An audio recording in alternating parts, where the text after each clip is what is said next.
नमस्कार दोस्तों, आप सभी का हमारे MDS न्यूज चैनल में स्वागत है। दोस्तों, आज हम बात करेंगे 23 अक्टूबर के सभी मुख्य समाचारों और तमाम बड़ी खबरों के बारे में। दोस्तों, अगर आप हमारे चैनल पर नए हैं तो प्लीज चैनल को सब्सक्राइब करके बेल आइकन को भी दबा दें, जिससे आप सभी तक सभी ताज़ा खबरें जल्द ही पहुंचा सके। तो आइए दोस्तों, बिना टाइम वेस्ट किए खबरों पर नजर डालें। चलिए बढ़ते हैं आज के पहले अपडेट की ओर। Gold rate today. अगर आप सोना खरीदने जा रहे हैं तो यह खबर जरूर पढ़ लीजिए। ये कंपनी देश भर में एक रेट पर बेचेगी सोना। अगर आप सोने लाइव हॉलमार्क गोल्ड रेट की खरीदारी के लिए ज्वेलर्स के पास जा रहे हैं तो आपको यह खबर जरूर पढ़ लेना चाहिए। दरअसल सोने 22 अक्टूबर गोल्ड रेट एवं हीरा के आभूषणों के खुदरा स्टोरों का परिचालन करने वाली company Malabar gold and diamonds ने देश भर में सोने की एक समान कीमत की मुहिम की शुरुआत कर दी है। कंपनी ने एक बयान में कहा कि उसने one India one gold rate की शुरुआत की है, जो देश के सभी राज्यों में एक समान सोने की दर पर 100% BIS हॉलमार्क सोने की पेशकश करता है। मालाबार ग्रुप के चेयरमैन अहमद MP ने कहा कि कोविड-19 महामारी कोरोना वायरस एपिडेमिक से सभी क्षेत्रों में भारी उथल-पुथल मची हुई है, लेकिन सोने की मांग लगातार अधिक बनी हुई है। यह भारतीय उपभोक्ता की बचत धन सृजन के उपाय के रूप में पीली धातु के प्रति आत्मीयता को दर्शाता है। One India one gold rate की हमारी पहल का उद्देश्य शुद्धता के साथ समझौता किए बिना उपभोक्ताओं को एक समान सोने की दर प्रदान करना है। ज्वेलरी खरीदते समय इन बातों का रखें ध्यान। जानकारों का कहना है कि ग्राहकों को सिर्फ हॉलमार्क ज्वेलरी ही खरीदने की कोशिश चाहिए। ग्राहकों को सस्ती ज्वेलरी के लालच में नहीं फंसना चाहिए। गौरतलब है कि हॉलमार्क ज्वेलरी शुद्धता की गारंटी देती है। साथ ही ग्राहकों को ज्वेलर्स से हमेशा पक्का बिल जरूर लेना चाहिए। उस बिल के ऊपर सोने की शुद्धता का भी जिक्र होना जरूरी है। गोल्ड ज्वेलरी खरीदते समय शुद्धता का सर्टिफिकेट लेना भी जरूरी। दिल्ली से लखनऊ जाने वालों के लिए अच्छी खबर। सिर्फ 2.5 घंटे में पहुंच जाएंगे दिल्ली से लखनऊ। 500 किलोमीटर की दूरी कम करेगी ये #हाई स्पीड ट्रेन। दिल्ली से लखनऊ, दिल्ली टू लखनऊ का सफर ट्रेन के जरिए सिर्फ 2.5 घंटे में किया जा सकेगा। दोनों शहरों के बीच की 500 किलोमीटर की दूरी 2.5 घंटे में सिमटने जा रही है। Delhi Varanasi high speed train. Delhi Varanasi high speed train यात्रा समय को कम करेगी। इस ट्रैक का निर्माण 3 चरण में होगा। 2026 तक परियोजना पूरी हो जाएगी। गौरतलब है कि दिल्ली से वाराणसी के बीच हाई स्पीड ट्रेन चलाने की योजना है। इसका route Yamuna expressway, Lucknow Agra expressway व गंगा एक्सप्रेसवे के साथ होगा। गौतम बुद्ध नगर में हाई स्पीड ट्रेन के 2 स्टेशन होंगे। पहला स्टेशन नोएडा सेक्टर -148 में तो दूसरा जेवर एयरपोर्ट पर। सबसे बड़ी खासियत यह होगी कि दिल्ली से वाराणसी की दूरी महज 4 घंटे में पूरी हो जाएगी। दिल्ली में सराय काले खां से शुरू होने वाली high speed train Noida international airport तक मात्र 21 मिनट में पहुंचा देगी, जबकि दिल्ली से आगरा पहुंचने में ट्रेन को 54 मिनट लगेंगे। लखनऊ तक 2.5 घंटे और वाराणसी तक 4 घंटे में पहुंचा जा सकेगा। हर 20 मिनट में रूट पर हाई स्पीड ट्रेन की सुविधा मिलेगी। दिल्ली से आगरा की रूट 195 किलोमीटर का होगा, जबकि आगरा से लखनऊ 316 किलोमीटर, लखनऊ से प्रयागराज 185 किलोमीटर व प्रयागराज से वाराणसी 122 किलोमीटर होगा। रूट की कुल लंबाई 816 किलोमीटर होगी। पहले चरण में दिल्ली से आगरा, दूसरे में आगरा से लखनऊ व तीसरे में लखनऊ से वाराणसी तक काम होगा। नौसेना की ओर से एक बड़ा अपडेट सामने आया है। इंस्कैवराटी, नौसेना की ताकत बढ़ाएगा INS कवरत्ती, जाने इसकी खासियतें। लद्दाख में भारत चीन सीमा पर चल रहे विवाद के बीच भारत लगातार अपनी स्थिति को और मजबूत करता चल रहा है। इस बीच अब भारतीय नौसेना में आज INS कवरत्ती को शामिल किया जाएगा। इस पनडुब्बी के भारत में शामिल होने के बाद इससे नौसेना की ताकत और ज्यादा बढ़ जाएगी। मिली जानकारी के मुताबिक यह पनडुब्बी अत्याधुनिक हथियार प्रणाली से लैस है और साथ ही दुश्मनों की पनडुब्बियों का पता लगाने और उसका पीछा करने में सक्षम मानी जा रही है। अब भारत सिर्फ पहाड़ों या मैदान पर ही नहीं बल्कि समुद्र में भी अपनी ताकत बढ़ाने जा रहा है। मीडिया रिपोर्ट के मुताबिक भारतीय सेना के प्रमुख मनोज मुकुंद नरवणे स्वदेशी पनडुब्बी को आज नौसेना के बेड़े में शामिल करेंगे। यह दुश्मन की पनडुब्बी का पीछा भी कर सकती है और उस पर नजर भी रख सकती है। यह प्रोजेक्ट -28 के तहत स्वदेश में निर्मित 4 पनडुब्बी रोधी जंगी स्टील्थ पोत में से आखिरी जहाज है। इससे पहले भी इस कंपनी ने भारतीय वायुसेना नौसेना के लिए ऐसे युद्धपोत तैयार किए हैं। 1. पोत में 90% उपकरण भारतीय हैं। 2. इसके सुपरस्ट्रक्चर के लिए कार्बन कॉम्पोजिट का उपयोग किया है। 3. पोत परमाणु, रासायनिक और जैविक युद्ध की स्थिति के लिए तैयार है।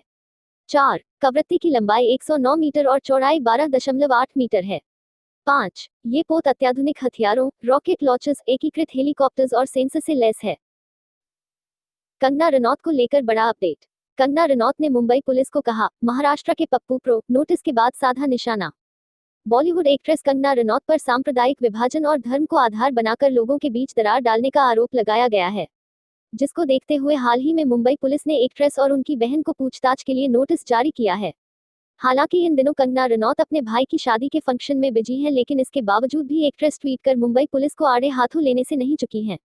इतना ही नहीं, एक्ट्रेस ने तो मुंबई पुलिस को महाराष्ट्र के पप्पू प्रो तक बता दिया है। मुंबई पुलिस की तरफ से जारी किए नोटिस में कंगना को अगले हफ्ते पूछताछ के लिए पेश होने को कहा गया है, जिस पर मजेदार तरीके से चुटकी लेते हुए एक्ट्रेस ने ट्वीट कर लिखा है, जुनूनी पेंगुइन सेना, महाराष्ट्र के पप्पू प्रो, बहुत याद आती है कंगना, कोई बात नहीं, जल्दी आ जाऊंगी। पुलिस अधिकारियों के मुताबिक कोर्ट के आदेश पर बांद्रा पुलिस ने कंगना और उनकी बहन रंगोली चंदेल के खिलाफ भारतीय दंड संहिता आईपीसी की धारा 153 धर्म, नस्ल आदि के आधार पर विभिन्न समूहों के बीच वैमनस्य को बढ़ावा देना, 295 धार्मिक भावनाओं को आहत करने के लिए जानबूझकर की गई हरकत और 124 राजद्रोह तथा 34 समान मंशा रखने के तहत प्राथमिकी दर्ज की गई है। इस मामले में शनिवार को 33 वर्षीय रनौत पर एक कास्टिंग निर्देशक द्वारा बॉलीवुड फिल्म उद्योग को लगातार बदनाम करने का आरोप लगाया गया था, जिन्होंने अदालत में याचिका दायर की और कहा कि क्वीन अभिनेत्री दो समुदायों के लोगों के बीच सांप्रदायिक विभाजन और दरार पैदा कर रही है। चलिए बढ़ते हैं अगले बड़े अपडेट की ओर। पूर्व वित्त अधिकारी और बीजेपी नेता का दावा, नोटबंदी के वक्त अकेले सूरत में हुआ था 2000 करोड़ का घोटाला। कालेधन को रोकने के लिए मोदी सरकार द्वारा 2016 में की गई नोटबंदी पर बीजेपी के नेता और पूर्व वित्त अधिकारी पीवीएस शर्मा ने बड़ा दावा किया है। शर्मा का कहना है कि पीएम मोदी देश में कालेधन ब्लैक मनी को रोकने के लिए 2016 में नोटबंदी लेकर आए थे, लेकिन गुजरात के सूरत में कालेधन वालों ने अपने काले धन को सफेद कर लिया। शर्मा ने दावा किया कि सिर्फ सूरत में ही नोटबंदी के दौरान 2000 करोड़ रुपए का घोटाला हुआ था। इस मामले में उन्होंने आयकर अधिकारी, बिल्डर्स, सीए और ज्वेलर्स पर आरोप लगाए हैं।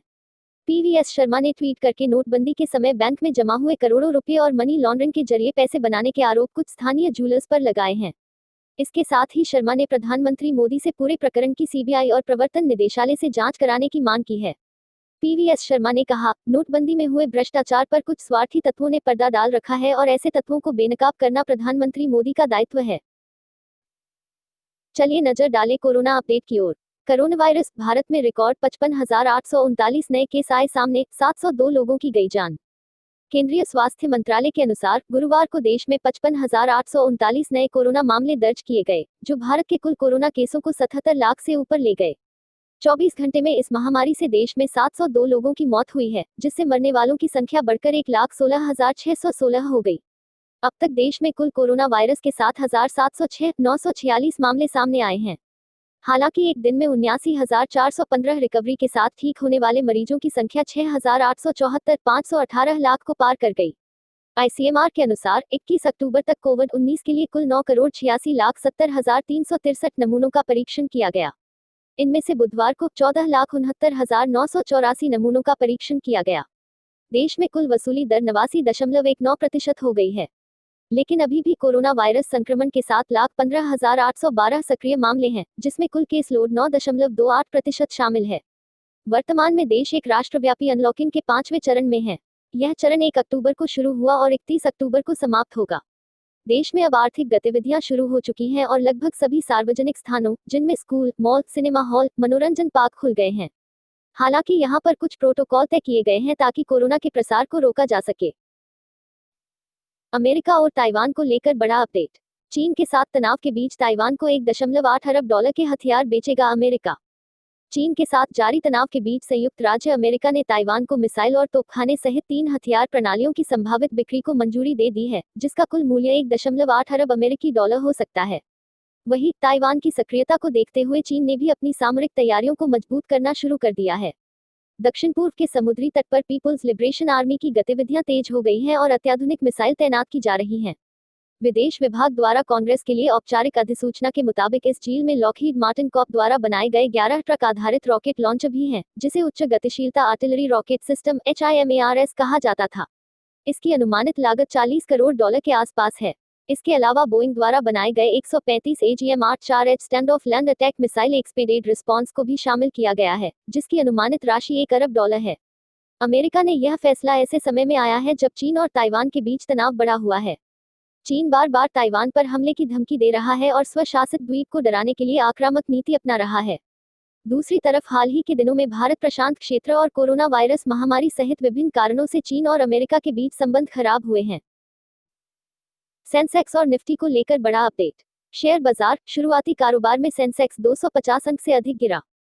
वैश्विक बाजारों की नरमी के बीच रिलायंस इंडस्ट्रीज, आईसीआईसीआई बैंक और इन्फोसिस जैसी बड़ी कंपनियों के गिरावट में रहने से बृहस्पतिवार को शुरुआती कारोबार में सेंसेक्स 250 अंक से अधिक नीचे आ गया।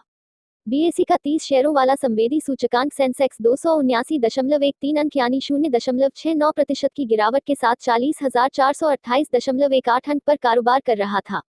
इसी तरह एनएसी का निफ्टी भी 80.05 अंक यानी 0.67% गिरकर 11,857.60 अंक पर था। सेंसेक्स की कंपनियों में आईसीआईसीआई बैंक सर्वाधिक करीब 2% की गिरावट में थी। इसके साथ ही Asian Paints, Reliance Industries, Powergrid, Nestle India और भारतीय स्टेट बैंक एसबीआई जैसे शेयर भी गिरावट में थे। वहीं दूसरी ओर Bajaj Finserv, Bajaj Finance, Bharti Airtel, L and T और अल्ट्राटेक सीमेंट के शेयर बढ़त में थे। पिछले सत्र में सेंसेक्स 162.94 अंक यानी 0.40% बढ़कर 40,707.31 अंक पर था। एनएसी का निफ्टी 40.85 अंक यानी 0.34% बढ़कर 11,937.65 पर बंद हुआ था। शेयर बाजारों के आंकड़ों से पता चला कि विदेशी पोर्टफोलियो निवेशकों एफपीआई ने बुधवार को शुद्ध आधार पर 2108.48 करोड़ रुपए के शेयर खरीदे। नाग मिसाइल का ट्रायल सफल, अब दुश्मन की खैर नहीं, पोखरण में किया गया एंटी टैंक गाइडेड मिसाइल नाग का आखिरी ट्रायल। मिसाइलों के लगातार परीक्षणों के क्रम में गुरुवार को सुबह सुबह भारत ने पोखरण में एंटी टैंक गाइडेड मिसाइल नाग की तीसरी पीढ़ी का आखिरी ट्रायल एक वारहेड के साथ पूरा करके एक और कामयाबी हासिल की। भारत ने करीब एक महीने में अलग अलग तरीके की आधा दर्जन से अधिक ऐसी ही स्वदेशी मिसाइलों का सफल परीक्षण किया है। रक्षा अनुसंधान एवं विकास संगठन डीआरडीओ ने इस स्वदेशी मिसाइल का परीक्षण पोखरण में आज सुबह 6:45 बजे किया। यह एंटी टैंक मिसाइल दुश्मन के टैंक समेत अन्य सैन्य वाहनों को सेकेंडों में समाप्त कर सकती है। इससे पहले भी अलग अलग तरीके की नाग मिसाइलों के परीक्षण 2017, 2018 और 2019 में किए जा चुके हैं। हर बार इसमें कुछ नया जोड़ा जाता रहा है।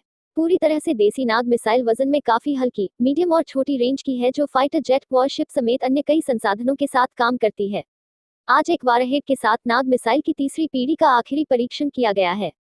इसमें अचूक निशाना लगाने की क्षमता है और दुश्मन के टैंक को नेस्तानाबूद कर सकती है। यह आधुनिक मिसाइल बड़े टैंक्स को किसी भी मौसम में निशाना बना सकती है। कई खूबियों के अलावा इसमें इंफ्रारेड भी है जो लॉन्च से पहले टारगेट को लॉक करता है। इसके बाद नाग अचानक ऊपर उठती है और फिर तेजी से टारगेट के एंगल पर मुड़कर उसकी ओर चल देती है। लक्ष्य भेदने की इसकी क्षमता काफी सटीक है।